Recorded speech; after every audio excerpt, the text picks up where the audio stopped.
கோடை காலத்தில் குறிப்பாக நீங்கள் பயன்படுத்தக்கூடிய உள்ளாடைகள் காட்டன் துணியால் செய்யப்பட்டதாக இருக்கணும். என்ன காரணம்? காட்டன் துணி பார்த்திங்கன்னா இந்த வேர்வையை நல்லா உறிஞ்சு எடுத்துக்கும்.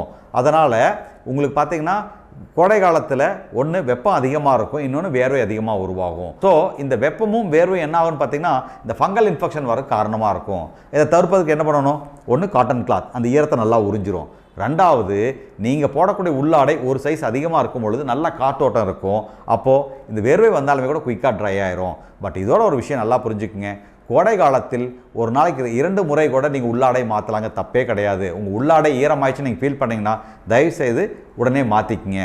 அதே மாதிரி இரவு நேரங்களில் உள்ளாடைகள் அணிவதை தவிர்த்து விடலாம். ஸோ காற்றோட்டமாக இருக்கும் பொழுது இந்த முக்கியமான பகுதிகளில் உங்களுக்கு எந்த தொற்றும் வராதபடி நம்ம பாதுகாத்து கொள்ள முடியும். உள்ளாடை மட்டும் இல்லைங்க, கோடை காலத்தில் நம்ம பருத்தி ஆடைகளை அணிவது தாங்க ஆரோக்கியமானது. குறிப்பாக பருத்தி ஆடை பார்த்திங்கன்னா நல்ல ஒரு காத்தோட்டம் இருக்கும், நம்மளுடைய உடம்புக்கு ரொம்ப கம்ஃபர்டபுளாக நம்ம ஃபீல் பண்ணுவோம். அதுவும் பார்த்திங்கன்னா பருத்தி ஆடையும் பார்த்திங்கன்னா முடிஞ்ச அளவுக்கு நம்ம உடம்புல வேர்வை உற்பத்தி ஆகி உள்ளாடை தாண்டி வந்தாலுமே கூட அதுவும் உறிஞ்சி குயிக்காக ட்ரை ஆயிரும்.